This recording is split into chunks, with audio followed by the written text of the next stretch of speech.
C'est reparti. Bonjour tout le monde, j'espère que vous allez bien. Écoutez, aujourd'hui on va parler d'un sujet qui me tient particulièrement à cœur. Aujourd'hui on va parler du projet d'Oléoduc Énergie Est. C'est quoi ce projet-là? C'est un projet de la compagnie TransCanada qui vise à exporter du pétrole issu des sables bitumineux partout à travers le monde. Ce pétrole-là passerait dans un gros tuyau qu'on appelle aussi pipeline. Tu sais, c'est un gros projet, là on parle ici d'un projet de 1,1 million de barils de pétrole qui passerait au Québec à chaque jour. C'est énorme. Au début je me disais, bon ok, 1,1 million... ça peut le faire. Mais j'ai pensé à ça puis je me suis dit, dans mon char, pour faire le plein, il faut à peu près 40 litres. Dans un baril de pétrole, t'as 159 litres. Ça veut dire que dans un baril de pétrole, je peux faire le plein 4 fois. Et là, t'as 1,1 million de barils de pétrole, ça veut dire que je peux faire 4,4 fois le plein d'essence dans mon char avec une seule journée de Léoduc Énergie.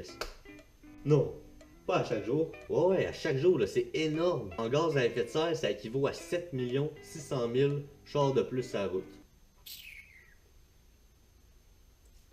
Ça en fait plus qu'un petit peu, je pense. C'est à ce moment-là que j'ai réalisé qu'on parlait pas rien d'une petite affaire. Bref, le Léoduc Énergie, c'est un gros projet qui veut exporter une quantité immense de pétrole à travers le monde. Puis c'est après m'avoir posé des questions sur la quantité que je suis venu à me poser des questions sur différentes facettes de ce projet-là.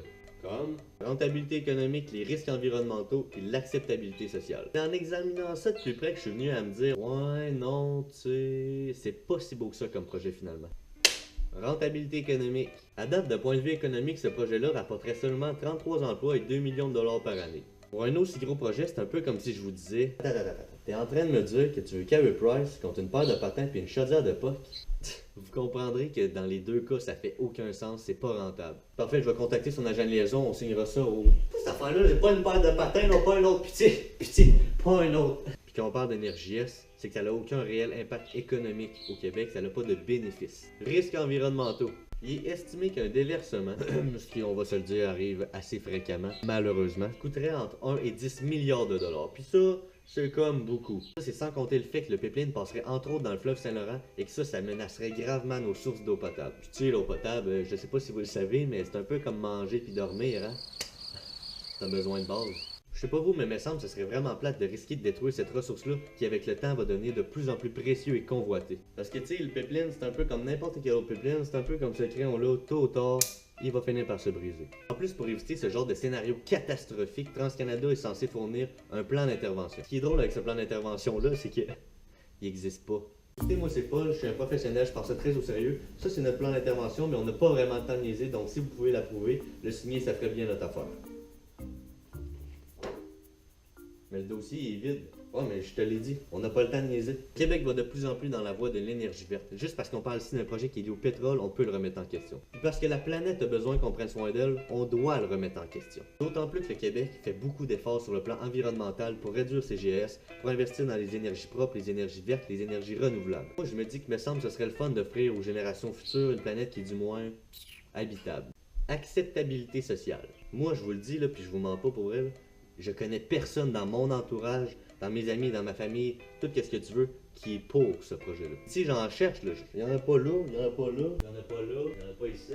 Ce projet-là, il n'est pas accepté socialement, les gens en veulent pas. Mais tu sais, l'opinion du Québec pour TransCanada, c'est plate à dire, mais c'est un peu comme mon sel. Ouais, non, je capotais, ils ont failli l'échanger pour vrai, là, j'étais plus capable. Dérange-tu, je t'emprunte ton sel 2 secondes? Ah, je te rappelle, ok? Ouais, ok, bye. Ouais, c'est bon, tu fais attention. Merci ben non, et anyway, c'est pas mon genre de pas faire attention à ces genres d'affaires-là.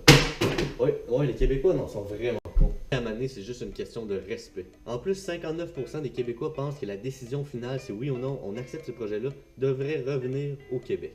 Puis j'en conviens, parce qu'il n'y a personne d'autre que les Québécois qui sont mieux placés pour décider si oui ou non ce projet-là est bon pour le Québec. Autrement dit, si on veut pas de ce projet-là, la discussion devrait, selon moi, s'arrêter là. Point, on n'en parle plus. Fini. On arrête ça là. Fait que pour conclure, je pourrais vous parler de ce projet-là pendant des semaines. Selon moi, il y a tellement de raisons pourquoi on devrait refuser ce projet-là. Check, une de plus. Avant de proposer ce projet-là au Québec, ils l'ont proposé en Colombie-Britannique. Puis ils ont dit la Colombie-Britannique, non, on n'en veut pas de ce projet-là. Après, ils ont demandé aux États-Unis. Qu'est-ce qu'ils ont dit les États-Unis? Non, on n'en veut pas de ce projet-là. Fait que pourquoi nous autres on devrait accepter? Mais là, je vous vois venir, je sais très bien que vous êtes en train de vous dire, ok, dans le fond, Énergia, c'est un peu comme l'allumette dans Roche-Papier-Ciseaux. C'est un choix perdant. Ouais, non, je devrais peut-être couper ce bout-là au montage, ouais. D'abord, vous êtes peut-être plus en train de vous dire, Seigneur Dieu, Pas de rentabilité économique, trop de risques environnementaux, personne n'en veut, mais pourquoi on en parle? C'est parce qu'à l'heure où on se parle, genre là, si on fait rien, le pipeline, il risque de passer. Mais il y a une pétition qui a été lancée pour remettre ce projet-là en question. Pour vous inciter de façon originale à aller la signer, je me suis dit que je pourrais peut-être, si t'es exactement comme moi, et que tu veux pas de ce projet-là, tu peux faire acte de bonne foi et signer cette pétition-là. Ça va te prendre rien que 2 minutes. Le Québec va te remercier d'avoir fait ta part dans cette lutte. Et puis la terre va t'embrasser. Da-da-dam, da-dam, dam, dam. Da-dam, dam, dam. Da-dam, dam, dam. Mais c'est parce que la voix junior, c'est pas ici. Oh non, je m'en vais, je m'en vais.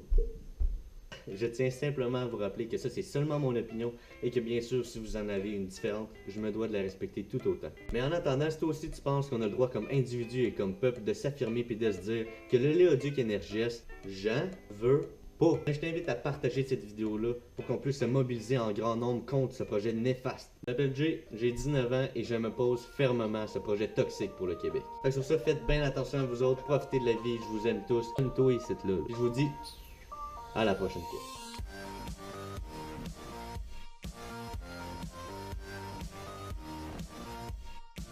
Oh mais je te l'ai dit, on n'a pas le temps de niaiser, pas le temps de niaiser.